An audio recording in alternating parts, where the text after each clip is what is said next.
Y tenemos información de última hora, Isabel. Así es, vamos a escuchar. Veamos. En nuestra señal en inglés y en español, y también estamos en transmisión simultánea por el Sistema Nacional de Medios Públicos de Venezuela. Resulta, como usted seguramente sabe, que este miércoles se hicieron públicas pruebas sobre el carácter voluntario de la salida de Edmundo González Urrutia de Venezuela hacia el Reino de España. Esto pasó en días anteriores. El presidente de la Asamblea Nacional Venezolana, el diputado Jorge Rodríguez, reveló estos detalles de una reunión que junto a la vicepresidenta ejecutiva Delcy Rodríguez sostuvieron con González Urrutia en la sede diplomática de España, aquí en la ciudad de Caracas, un día antes de su viaje a Madrid. En este encuentro, el excandidato presidencial entregó una carta a ambos altos funcionarios en la cual expresaba su reconocimiento a los poderes públicos del Estado venezolano y también el resultado electoral confirmado por el Tribunal Supremo de Justicia, que dio al presidente Nicolás Maduro como ganador de la elección celebrada, usted recordará, el pasado 28 de julio.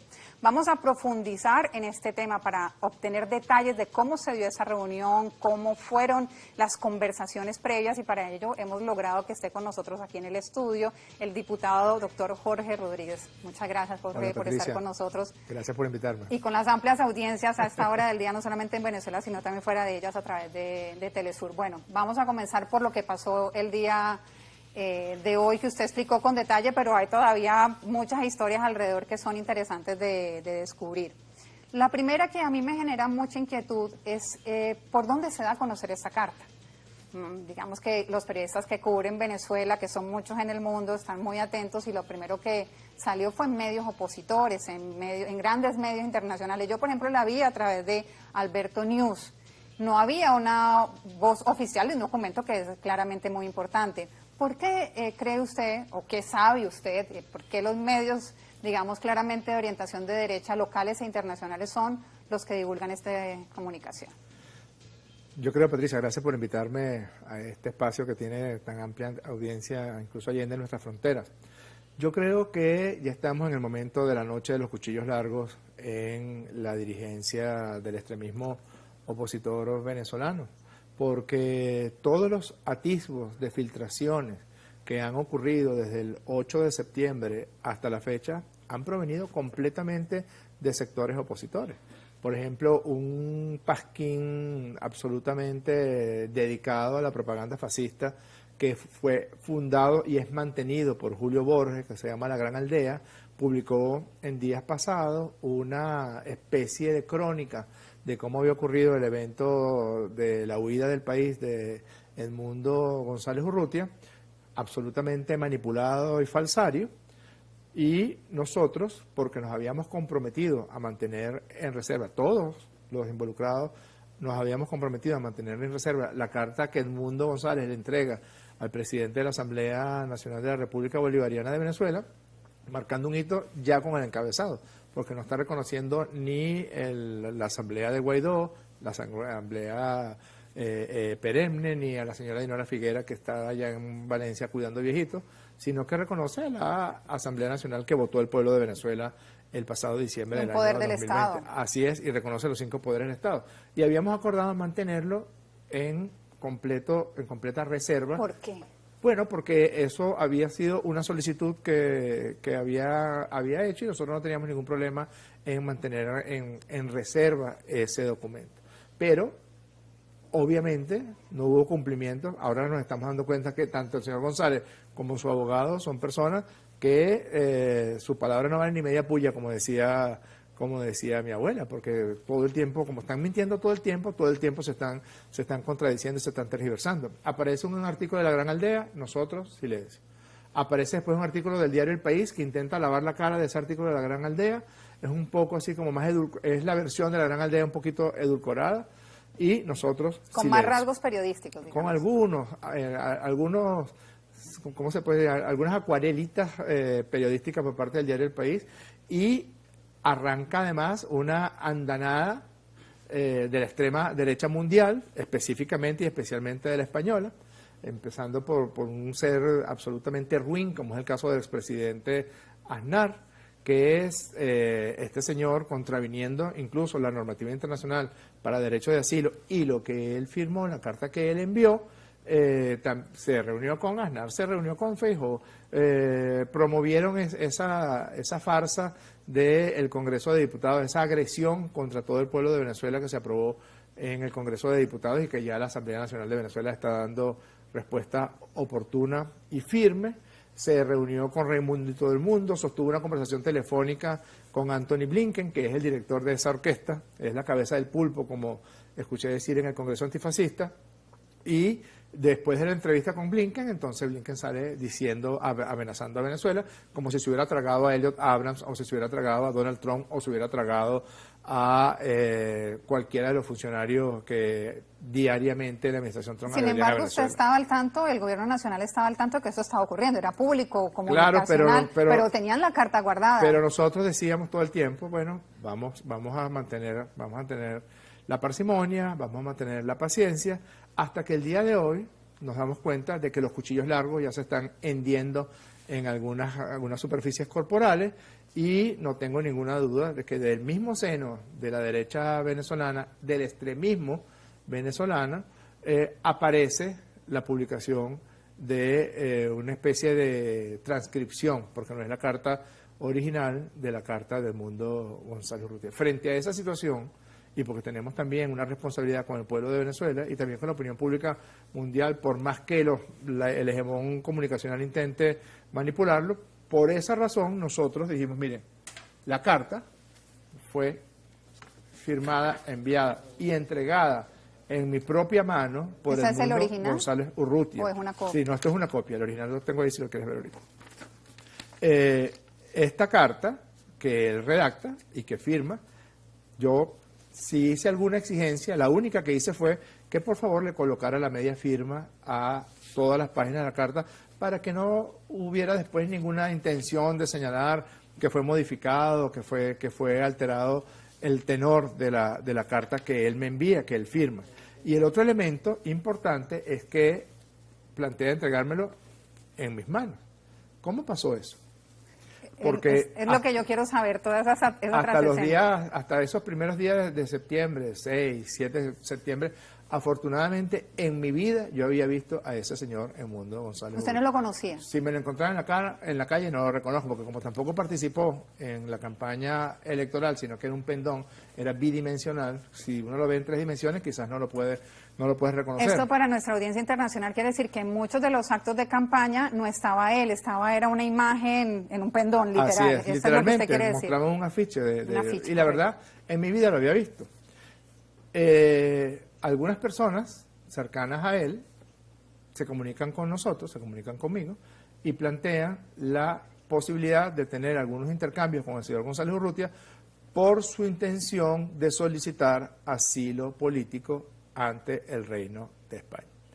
Cuando ese es el título que nos presenta, mire, este es como decimos los psiquiatras, el verbatim, o la expresión que utilizan ellos es: el señor González Urrutia quiere conversar con representantes de la Revolución Bolivariana a los efectos de conversar sobre la posibilidad de que solicite asilo político y el gobierno, atendiendo las normas internacionales de asilo y refugio, entonces otorgue los beneplácitos y los salvoconductos correspondientes. Eso fue el inicio de esta Eso historia. fue que una llamada telefónica, un mensaje. En principio fue una llamada telefónica y después de las llamadas telefónicas se dieron conversaciones telefónicas entre el señor González Urrutia y yo, conversaciones telefónicas entre el señor González Urrutia, los interlocutores y yo, y luego el día, creo que fue el día 6 en la noche, viernes, si fue viernes 6, fue el día 6 de septiembre, se plantea la necesidad de una conversación cara a cara entre Edmundo González Urrutia y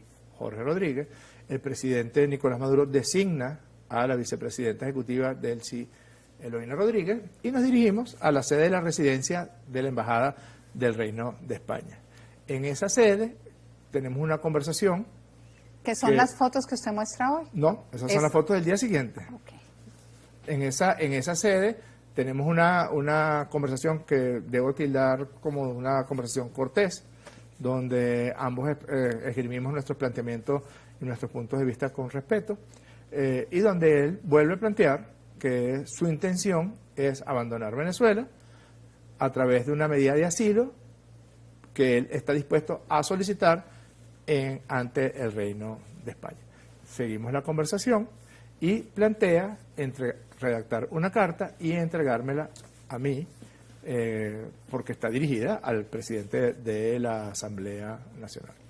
Ese proceso, en poco menos de 24 horas después, sostenemos una nueva reunión en la residencia de la Embajada de España. En la misma escena, en la misma... Y esas sí son las fotografías que yo mostré. Quiero insistirle al señor González Urrutia que la mentira tiene patas cortas y está metiendo en problemas a gente que probablemente ha sido sorprendido en su buena fe. Nosotros no, ya sabemos que tanto usted como su abogado son mentirosos contumaces y además mienten muy mal, porque mienten sin darse cuenta o al menos pensar que nosotros podemos tener un sustento de nuestras palabras. Ellos no. Vamos a ver si están las fotos para que la producción nos las muestre para yo preguntarle sobre esa reunión. El tono de esa reunión también fue cálido, fue cortés, cálido, cortés, sí, respetuoso. Sí, fue un tono cortés. Nosotros teníamos la sensación de que, como siempre hace la derecha, porque como tiene control de la gran mayoría de los medios predominantes del llamado Occidente, pues hacen con la verdad lo que les dé la gana. Y como nosotros esperábamos que nuestras palabras pudieran tener sustento, y todo lo que estoy diciendo, señor González Urrutia, tiene el sustento de las pruebas que obran en nuestro poder. Estas son, fíjate cómo está metiendo en problemas, por ejemplo, al embajador del Reino de España. Ya están los diputados del Congreso de España y representantes de la extrema derecha insultando al gobierno de España. El embajador debe haber tenido el permiso de su Cancillería, de su gobierno. Bueno, es que fue una negociación a dos bandas. Fue una negociación de la vicepresidenta con el gobierno de España a los efectos de los documentos, digamos, legales que tienen que ver con los salvoconductos que Venezuela tiene que otorgar, con la buena pro para que puedan abandonar el país, personas que, en el caso de González Urrutia, que tenía una solicitud por parte de la Fiscalía General de la República, y también para darle el beneplácito a un avión de la Fuerza Aérea Española que debía venir a buscar a González Urrutia, que esa es otra de las cosas que también tiene muchas patas muy cortas, porque empiezan a decir que no hubo ninguna negociación, es que venía un avión volando por ahí y se le ocurrió aterrizar. No empiezan a decir, tiene fuentes, hay autoridades de España que dijeron eso. Claro, porque es que, insisto, desde que creen que nosotros estamos todavía en el siglo XVI o en el siglo XVII, cuando éramos una colonia de ese imperio. No les hablo del siglo XIX porque es un siglo que a ellos les duele mucho, pero es evidente que si ese avión aterriza y se guarda en el hangar de la Vicepresidencia de la República, aterriza en el hangar de la Vicepresidencia de la República, es porque hay un permiso. A Venezuela no entra ningún avión que no tenga el debido permiso. Y eso forma parte de la negociación con la embajada, con el gobierno de España.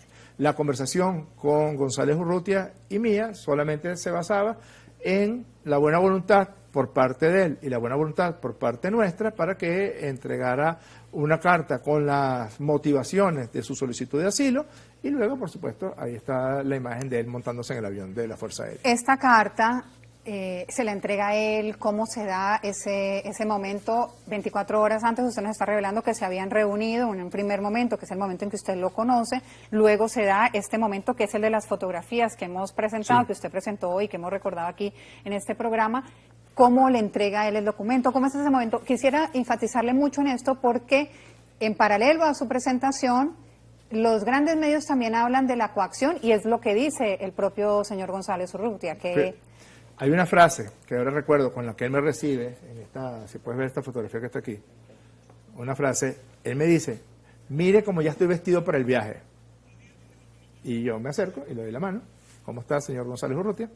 Lo único, me va a entregar la carta y le digo que por favor le coloque la media firma a la primera página, que yo también se la voy a colocar, y luego me entrega firmada la carta y yo le coloco recibido, y hay un testigo de excepción que también coloca su firma en esta carta. Pero es curioso que él me recibe y el día anterior me dijo, estoy vestido así, muy parecido como está vestido en este momento, estoy vestido así porque yo pensaba que hoy me iba de viaje. Es decir, había un deseo intenso por parte del señor González Urrutia, había una intención absolutamente, y eso formó parte de nuestra conversación, no tengo ninguna duda, decía, Mi intención es irme a España a solicitar el asilo político. Eso también es importante.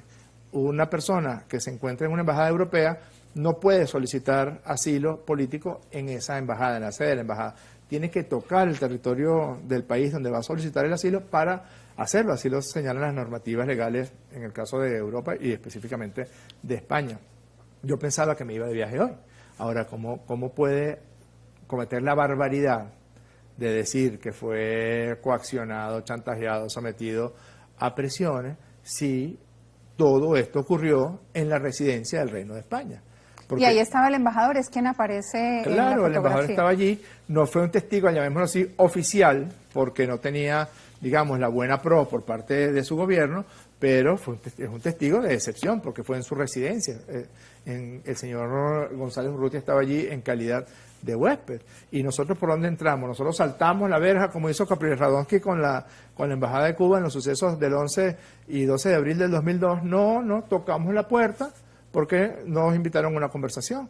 Nos abrió, nos recibió el señor embajador, nos hizo pasar, entramos a una sala, allí nos sentamos, conversamos, creo yo, por espacios de más de 50 minutos, de una manera, repito, cordial. Él expresó su deseo, su intención firme, no voy a cambiar de posición, lo dijo en varias oportunidades, y su intención firme de viajar a España. Nosotros dijimos, bueno, cumpliendo las leyes de la República Bolivariana de Venezuela, nosotros vamos a proceder para que usted viaje y podamos permitir el acceso del avión a cielo venezolano. Y cuando se firma este documento que usted ha mostrado hoy, ¿se proceden entonces a todos estos hechos y él abandona el país? O sea, horas después de esta reunión que conocimos hoy. Yo diría que minutos, es decir, él firmó, me entregó la carta, y yo tenía un torneo de tenis de mesa que no podía dejar de ir porque era un torneo nacional que tenía 3 meses jugando. Yo agarré mi carta y me la llevé para el torneo. Y cuando me llevé la carta para el torneo, recibo la información de que ya la vicepresidenta ejecutiva había publicado en Instagram que había salido del país González Urrutia con el beneplácito correspondiente, vista la negociación con el gobierno de España, para que pudiera viajar a Madrid. Eso fue todo. Me fui a mi torneo y en mi torneo tenía el manuscrito de la carta y luego fue guardada la carta porque esperábamos que no hubiera necesidad siquiera de mostrar una parte de la carta. Si tú revisas lo que ha sido nuestra conducta desde el 8 de septiembre hasta hoy, ni siquiera insinuamos que algún tipo de documento existía. Ni siquiera publicamos en alguna cuenta correspondiente de la Revolución Bolivariana o de medios cercanos a la Revolución Bolivariana o de medios del Estado, ni siquiera alguna insinuación acerca de que eso estaba ocurriendo. Todas las insinuaciones, todos los planteamientos, todas las hipótesis siempre provinieron de la derecha. Porque hay una pelea a cuchillo, Patricia, y porque hay una cosa que es verdad, que es completa verdad, y ojalá no me desmienta. Pero es que lo que entendimos de algunas de las cosas que se dijeron allí en ese día es que el resto o una parte del extremismo opositor que hizo vida política con González Urrutia no tenía ni idea de que eso estaba ocurriendo. Entiendo yo, esto ya no es una especulación, es algo que oí, entiendo yo que él es el día que se va, que llama a María Machado, llama a otro y otro, y dice me voy. Y sé que fue una conversación muy acre, y sé que hubo teléfonos cortados, antes se decía, me lanzó el teléfono, pero ya no se lanza, solamente se corta, y se fue. Usted dio un detalle hoy en la rueda de prensa sobre el cual yo quiero hacerle énfasis, y es que incluso le ofrecieron whisky. ¿Por qué le pregunto esto? Porque cuando ofrecen whisky o un licor, generalmente los ambientes son distendidos.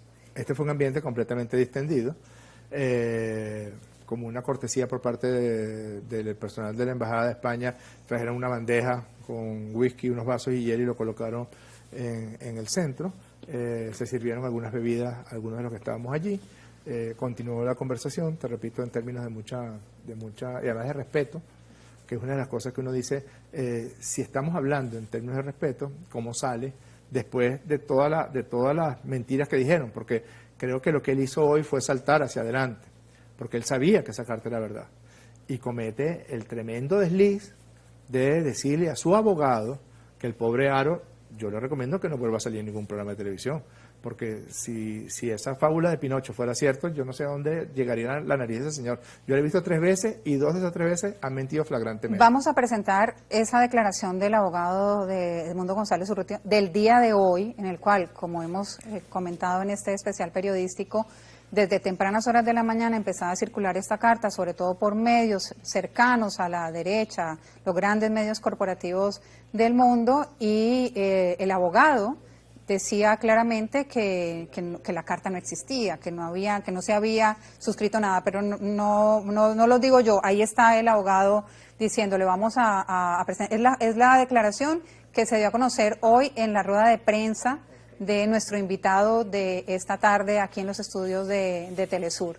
Luego tenemos otra, pero más adelante se las vamos a mostrar. Vamos primero con esta de hoy porque describe lo que justamente nuestro invitado está comentando en este momento. Una conversación que tuve con él poco después de que llegó a Madrid y de ya tener el sosiego y la calma para poder conversar, Edmundo González Urrutia me ratificó de manera directa que él no ha suscrito documento alguno mediante el cual haga un reconocimiento a los resultados electorales emanados del CNE en el boletín número 1, boletín número 2, o a la certificación, verificación de resultados electorales que estableció una decisión del Tribunal Supremo de Justicia de Venezuela en sala electoral en fecha 22 de agosto de 2024. Se ha divulgado esa información por algunos medios de comunicación, algunas redes sociales, y a petición de Edmundo González Urrutia debo comunicar que esa información no se corresponde con la verdad. Debo pedir, por favor, que en este tema relacionado con Edmundo González Urrutia se maneje la máxima de la prudencia, de la verificación de la información, de la obtención de fuentes confiables, porque hay muchas especulaciones que se están haciendo al respecto y esas especulaciones lo que hacen es hacer daño a la imagen, a la figura de Edmundo González Urrutia, a su liderazgo político y también a la causa que él ha liderado como candidato de la oposición democrática venezolana y de la mano de la Plataforma Democrática Unitaria, del partido Un Nuevo Tiempo y del Movimiento por Venezuela. Eso es lo que tenía que decir al respecto. Finalmente agregar que Edmundo González Urrutia hasta último momento abogó por la liberación de presos políticos en Venezuela y bueno, eso es una solicitud que él formuló, que él hizo, y sobre eso, bueno, ya dependerá pues de las autoridades venezolanas adoptar o no lo correspondiente, pero sí dejar constancia que también él lo hizo, él abogó por la libertad de presos políticos, como siempre lo ha hecho desde el momento en que él asumió la candidatura presidencial para las elecciones que se realizaron el 28 de julio. Como ustedes han visto, por un lado van las declaraciones, pero también por otro lado van los hechos, y no siempre están en sintonía, en este caso como lo hemos hecho evidente. Diputado Jorge Rodríguez, usted ha emplazado a Edmundo González Urrutia a que desmienta lo que usted ha dicho y ha anunciado que tiene más pruebas, más detalles. ¿Qué puede adelantarnos sobre eso? Antes de responderte con mucho gusto la pregunta, es importante que nos ajustemos cronológicamente a lo que ha sido el día de hoy.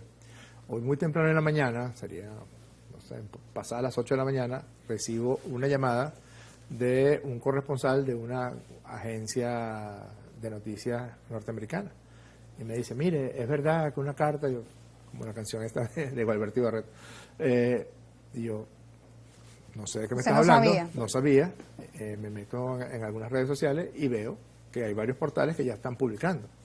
Te digo esto porque es importante que este señor da esa declaración inmediatamente después de que los medios de derecha y los medios que le han tapado todas las barbaridades que han cometido los extremistas, los medios que han justificado la agresión contra mujeres y hombres indefensos del pueblo de Venezuela, que todo el tiempo ensalzan a estas señoras y a estos señores, esos medios de derecha eran los únicos que habían publicado el portal. Entiendo yo que los medios, digamos, cercanos a la revolución o los medios oficiales fueron cautelosos al comienzo porque toda la publicación que hubo fue una publicación de medios de derecha. Entonces, cuando este señor sale, él no podía saber que nosotros teníamos la intención de dar una rueda de prensa, porque la declaración que él da es tan falsa que fue como el gatillazo final. Ya veníamos aguantando las reuniones con seres humanos que nosotros consideramos que forman parte de la peor agresión que ha tenido Venezuela. Y que ya era un en los tiempos incumplimiento de la bolivariana, propia carta. De la propia carta que él había entregado.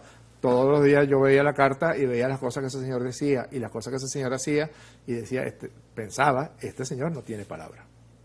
Y eso es para mí una de las peores condiciones que puede tener un ser humano, de las peores condiciones que puede tener un político. Chávez nos enseñó a nosotros a que lo único que uno tiene aquí es la palabra. ¿Qué más tiene? Para enfrentarte al pueblo, o si te equivocas, decirle al pueblo que te equivocaste, o si no conseguiste los resultados que querías obtener, decirle al pueblo que no conseguiste los resultados que querías obtener. Eso nos enseñó a nosotros Hugo Chávez. Y día tras día tras día, en estos 10 días que han pasado, constantes incumplimientos a los elementos que él dispuso en esa carta, y además entonces pone a su abogado, según lo que dice su abogado, porque su abogado dice que habló con él y que él le dijo que no había entregado ninguna carta. Cuando ya la carta, para recapitular, era de conocimiento público, no confirmada oficialmente por Venezuela, pero había rodado por distintos... Había rodado mucho en la mañana de hoy. Cuando yo veo la declaración de él, allí es cuando comisiono a mi equipo de prensa para que se convoque de inmediato para el mediodía una rueda de prensa a los efectos de defender la verdad. Como dije esta mañana y que me lo comentaba mucho mi maestro de psiquiatría, el doctor Risque, cuando hay un chisme, la mejor forma de acabar con un chisme, señora, señor, si hay un chisme en ciernes, en la organización o en el sitio de trabajo, saquen todo para lo claro, saquen la verdad para lo claro, y ese día se acaba el chisme. Hoy se acaba ese chisme porque ya no pueden, ¿qué más van a decir? Ah, bueno, lo que dijeron después. Después, para terminar de enlodarse más, para hundirse más aún, para meterse otro tiro en el pie, dicen que fue coaccionado, presionado y chantajeado. Coaccionado es sí, como obligado. Como obligado. ¿Cómo ocurre que la vicepresidenta ejecutiva de Venezuela y el presidente de la Asamblea Nacional van a la Embajada de España? Son recibidos por el embajador. El embajador los conduce a la reunión con González Urrutia. Tenemos una primera reunión, donde se habla un poco de cuáles son las intenciones que él tiene, cuáles son los deseos que él tiene. ¿Se ratifican los mensajes que ya le habían dado a usted, según nos ha contado? No solamente absolutamente. Además tengo las pruebas de que había un cierto dejo de desesperación por parte de González Urrutia de salir lo más pronto posible. Dicho por él, el primer día, ya estoy listo para salir. Entonces le digo, bueno, está bien, conversemos, porque todavía hay algunos elementos que tenemos que conversar entre usted y yo, y hay algunos elementos que el gobierno de Venezuela tiene que conversar con el gobierno de España. Eso no es una cosa que es así tan automática. Y le dijimos, bueno, esperemos hasta mañana, pero si por él hubiera sido, hace rato se hubiera ido, mucho antes se hubiera ido. Mira, Patricia, ese señor, antes aún de que el Consejo Nacional Electoral diera los resultados del primer boletín, se había escondido en la Embajada de los Países Bajos. Eso no lo estoy diciendo yo, eso es testimonio del señor embajador de los Países Bajos en Venezuela, que dijo que tenía escondido, que creo que ahí también se metió otro tiro en el pie, porque dice que lo tiene escondido desde el mismo 28 para amanecer el 29 de julio, cuando María Corina Machado y todos los extremistas llamaron a la violencia, llamaron al asesinato, llamaron a quemar hospitales, llamaron a quemar unidades de transporte, llamaron a quemar a todo lo que oliera chavismo, incluidas personas, emisoras comunitarias, incluidos símbolos relacionados con el comandante Chávez, con el presidente Maduro, a quemar metrobuses solamente por la rabia que les producía que Maduro en la campaña había entregado 150 nuevos autobuses para las líneas de Metrobús. Una cosa de desbordamiento, acompañado con millones y millones de bots y millones de acciones de manipulación psicológica y de manipulación social para que se desatara una situación grave de violencia que afortunadamente pudo el gobierno bolivariano yugular muy bien y muy rápidamente. Pero si tú revisas un poco, ese señor estaba escondido el 29, cuando estaban asesinando a mujeres y hombres de Venezuela que tenían el único delito de haber sido chavistas, de haber sido jefe de calle, de haber sido jefe de UH. En ese momento, González Urrutia estaba escondido en la Embajada de Países Bajos. Cuando convocaron, es más, la única, creo que fue una o dos veces que fue una actividad de esas actividades paupérrimas que convocó María Corina Machado, salía de la Embajada de Países Bajos, en la cajuela de un carro, es lo que dicen. Allí hablaba, o no hablaba, o miraba, o no miraba, y lo volvían a meter en la cajuela del carro, mientras llamaban a la gente a la calle, mientras llamaban a la gente a inmolarse. ¿Usted le dijo algo de eso cuando lo vio? No le dije nada de eso, porque en ese momento yo no sabía que había estado en la Embajada de Países Bajos. Me enteré en ese momento. Cuando lo hizo público la Cancillería. Cuando lo hizo público, o sea, cuando él viaja a Madrid, el embajador de Países Bajos dice, no, yo lo tengo desde el 28. No sé por qué lo hizo, debe ser que no le cae muy bien González Urrutia, debe ser que la convivencia no fue grata para el señor embajador de los Países Bajos, pero lo cierto es que además él sale de la Embajada de Países Bajos, creo que fue el 4 o el 5 de septiembre, y de inmediato se mete en la Embajada del Reino de España. Ni una hora después del 28 de julio, ni una hora estuvo ese señor ni siquiera en una casa enconchado para supuestamente protagonizar la lucha. Y te digo más, la razón por la que la Fiscalía General de la República dicta una orden en contra de González Urrutia no tiene que ver con el resultado electoral, no tiene que ver con su actuación en la campaña, su actuación casi nula en la campaña electoral. Tiene que ver, uno, con el hecho apócrifo de que hubieran falsificado unas supuestas actas, y aquí hay otra cosa donde supongo yo que lo habré coaccionado también, porque él publica un documento a través de su abogado, si tú lo ves aquí, es la misma firma. Aquí sí está el original, Patricia, como me regañaste porque no tiene el original, aquí lo traigo. No, dicen que los periodistas también somos chismosos. Como los psiquiatras.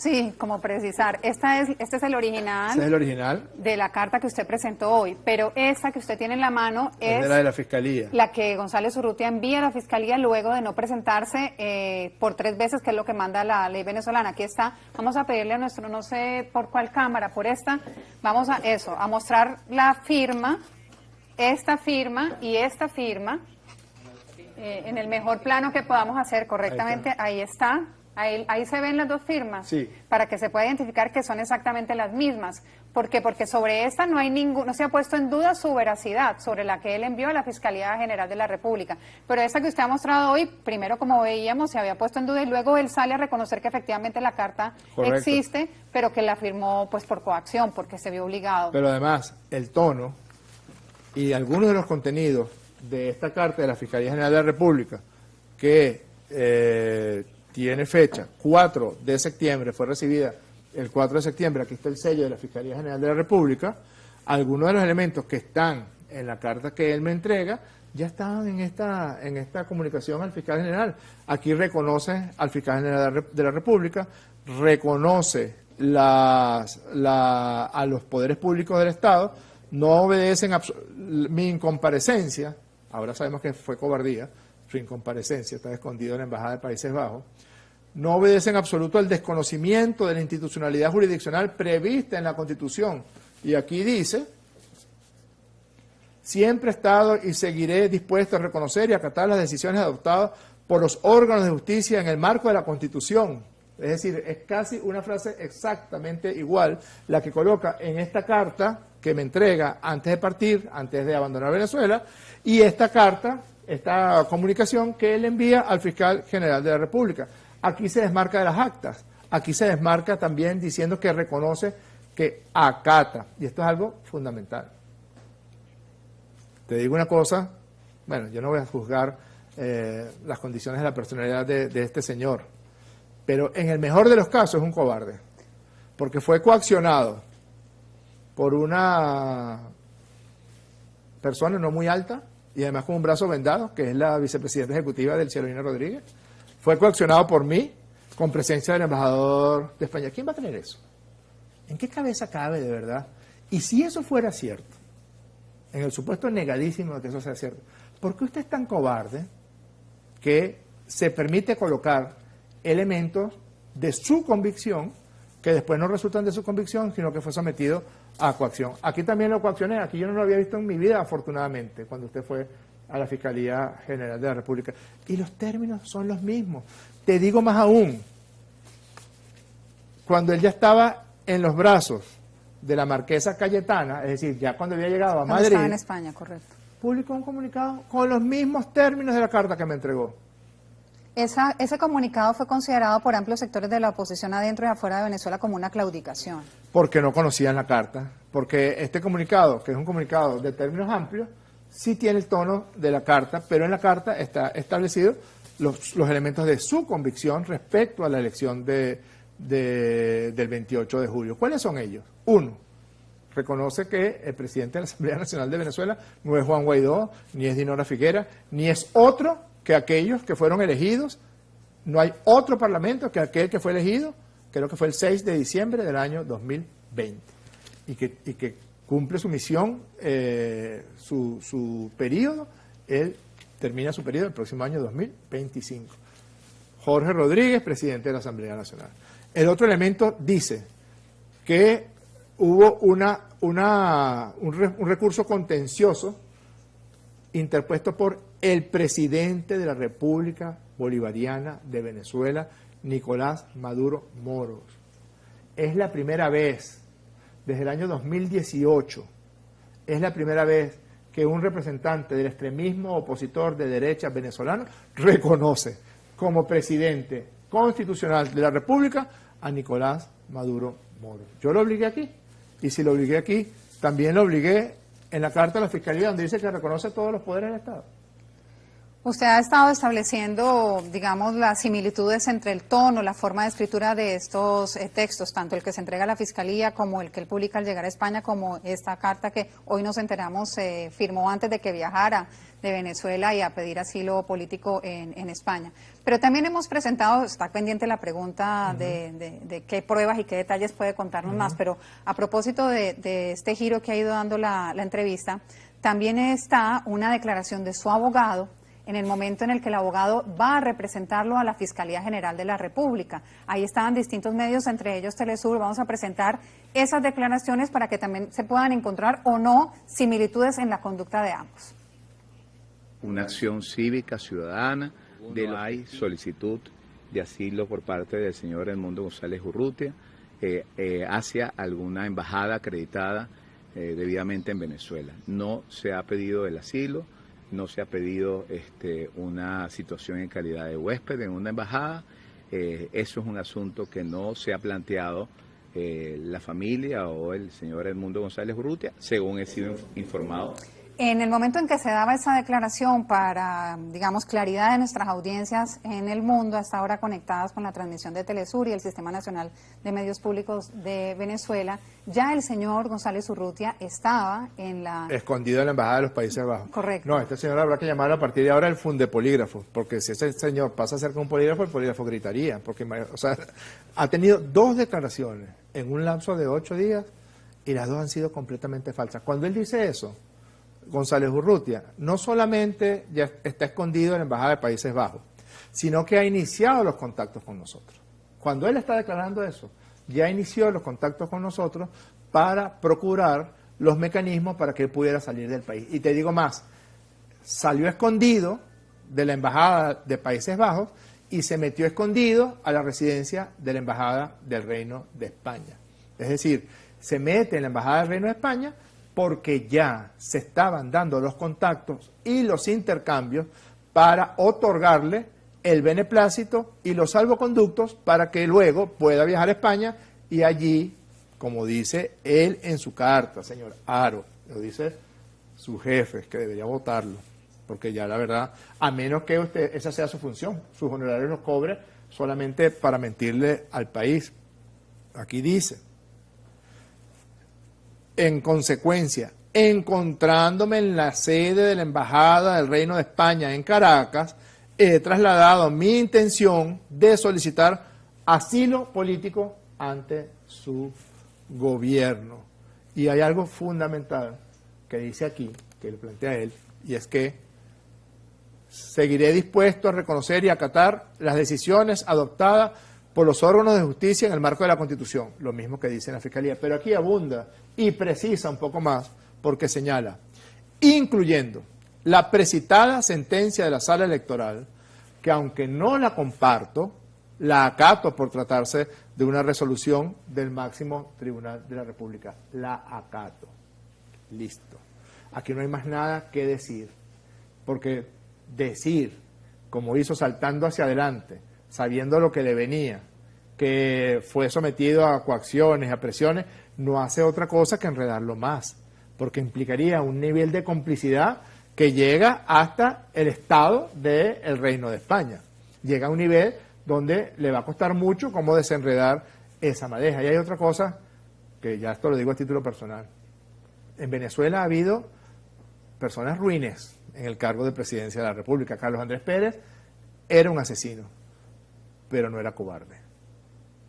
No hay un político en Venezuela que haya tenido un nivel tal de preponderancia, algún presidente de la República, que podrán haber tenido distintas cataduras de índole ético o de índole moral, pero la cobardía es algo que no perdona el pueblo de Venezuela, y menos en una persona que aspiró a la primera magistratura del país.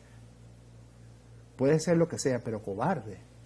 Cobarde hasta el punto de poner a tu abogado a decir unas mentiras. Cuando yo vi a Haro, es más, fue tanto, Patricia, que con estos tiempos de inteligencia artificial, y yo veo a Haro hoy diciendo lo que dijo, llamé a varias personas para ver si era real, si era verdadera o si era alguna cosa de esas de inteligencia artificial que habían inventado. Quiero deshilar un poco hacia atrás para luego terminar la entrevista con algo sobre lo que ocurrió hoy, porque usted ha de alguna manera calificado a Edmundo González Urrutia, pero él en la campaña electoral dio distintas entrevistas, como es usual en ese escenario, a medios de comunicación, una de ellas a un medio colombiano, y quiero mostrarle lo que él le dijo en su momento a ese medio, que lo repitió además también en otras entrevistas con otras emisoras e impresos. Vamos a recordar, esto es yendo hacia atrás, antes de las elecciones del 28 de julio. Sí, bueno, fue una decisión. Cuando a mí me plantearon esto, yo les dije que las aceptaba con las dos premisas que me lo plantearon. Primero, que sería una situación provisional. Eso era fundamental. Y lo segundo que yo les pedí es que fuese unánime de todas las fuerzas opositoras, y así resultó ser, lo cual me complace. Porque aquí se necesita el esfuerzo de todos para iniciar este camino de la reconstrucción democrática en Venezuela. Sí, doctor González, ¿qué significa, perdóneme, lo interrumpo, qué significa que usted haya aceptado esta candidatura presidencial opositora en Venezuela bajo la condición de que fuera provisional? Bueno, en el provisional hasta el 28 de julio que tengamos las elecciones presidenciales. A eso me refería. Ahí estaban también estas declaraciones que de alguna manera configuran el escenario que se ha venido presentando las semanas siguientes, por lo menos en el comportamiento del ex candidato. Pareciera que es la única vez que ha cumplido con su palabra, porque el mismo 28 en la noche se escondió en la embajada de los Países Bajos. La única vez que pareciera que su palabra tiene algún valor fue cuando dijo que él iba a llegar hasta el 28 de julio. Y eso es lo que encierra, lo que está de fondo, Patricia, es la inmensa pelea de poder o por el poder o por la botella medio vacía que está ocurriendo en este momento en el sector más extremista de la oposición. Yo no quisiera decir, o sea, quizás no sea adecuado que yo mencione las veces que no le contestó el teléfono a María Corina Machado mientras estuvo en la Embajada de España, porque apenas se pasa a la Embajada de España, si se pasa a la Embajada de España es porque ya habían conversaciones para el asilo político. Cuando se pasa a la Embajada de España dejó de contestar el teléfono a María Corina Machado y solamente hubo una llamada, después, minutos antes de irse hacia el aeropuerto. Los gritos de esta señora cuando se enteró que la cosa era verdad. Lo que pasa es que la derecha siempre, como te cuenta, con un poder mediático importante, entonces siempre reacomoda la realidad hacia otra cosa que no es más que de lo que se tienen pruebas. Yo le dije al señor González Urrutia hoy al mediodía, y todavía no sabía que había declarado, porque esa es otra cosa que hemos visto.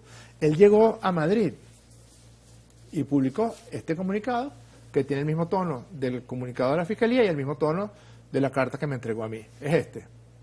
Pero apenas publica este comunicado, que como tú dices, mucha gente vivió como una capitulación, obligan, porque eso sí fue obligado, a que se publique un supuesto audio que fue filtrado por la señora Magali Meda, que es la que tomó el audio de González Urrutia y es quien lo filtra. Otra vez la derecha filtrando contenidos de González Urrutia para presionarlo de alguna manera. Igual lo que la supuesta carta que leyó la hija, que también incluía todos estos elementos parecidos a lo que él publicó el día de hoy.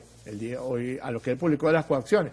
Entonces, estamos en presencia de un caso de Dr. Jekyll y Mr. Hyde. Lo que pasa es que el Mr. Hyde que yo estoy mostrando, lo estoy mostrando con pruebas.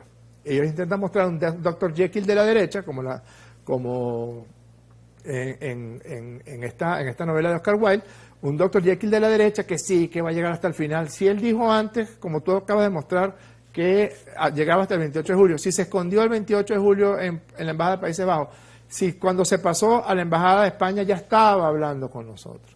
Y cuando estaba hablando con nosotros, sencillamente dejó de hablar con quien lo ha estado atormentando, atosigando, presionando todo este tiempo. Hay alguien que sí lo ha estado presionando a usted, y usted sabe quién es, y usted sabe lo que hacía, y usted sabe cómo lo hacía, y usted sabe las cosas que le hacía hacer, y nosotros también lo sabemos.